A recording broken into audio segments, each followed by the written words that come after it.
I think this one worked out well because, as Sid explained, one, there was the money, two, there was the family situation, three, his age as well, and I think the fact that he was quite easy to convince in the sense that they're second from bottom in the Premier League.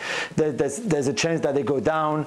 I don't know what is written in his contract in case they go down to the Championship. Is there a clause that said he can leave, or I don't know, whatever is there. But this is the problem they have now, is that every agent, every person that they speak to, intermediary, whatever you want, player directly, player's dad, we were talking about Tim Haaland before, it comes to, okay, but what happens if you go down? You know, my son, my player, whatever, doesn't want to go down and play in the Championship next season. So if they were 10th or 11th in the table, it would be much easier for them to go and splash all the money that they have. The problem is right now they're ready to spend all that cash, but it's more difficult to convince the players to come over because of that uncertainty of where they will be next season.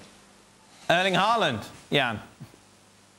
No, he will never go there. But it's quite interesting discussion. But first of all, you have the January window is a difficult window. That is point one. So what kind of players are available for Newcastle? And I think this Trippier, that is a great kind of business for Newcastle, because he can help them. He will help them straight away to stay in the Premiership. But say, when I see that Coutinho, for example, is linked to Newcastle, what on the earth of unbelievable moves should he help them to not get into Championship? I mean, if Burnley saw that Newcastle signed Coutinho, they would have a party, because they knew that Newcastle would be behind them. So this is going to be a difficult window for Newcastle. It's not only to splash out money. They will end up, maybe Aubameyang, who is not happy at Arsenal. That could be a good thing, to score goals for them to stay in there. But when you see all these kind of players are linked to them, then we just see, I look forward to Middlesbrough, Newcastle in the Championship next season. If not, Middlesbrough go up, which they probably will. Nadim, you had a front row seat, of course, when all this was going on at Manchester City, from a team with no money to all the money in the world. What's that like from your perspective, like within the squad?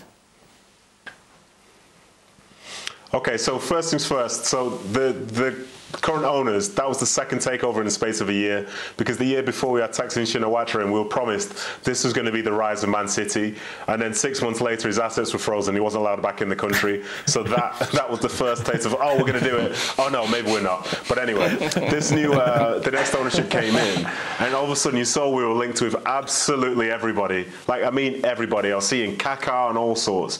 But one thing which I think they got right in that time was that some of the signings they had, they felt like longer term signings. They didn't end up bringing in, say, the top tier level talent, which you sort of see at the club now, and it sort of fit the process. And I think, for me, Kieran Trippier is a great signing for them, because I've seen Kieran. He came through the academy at Man City a couple of years younger than me.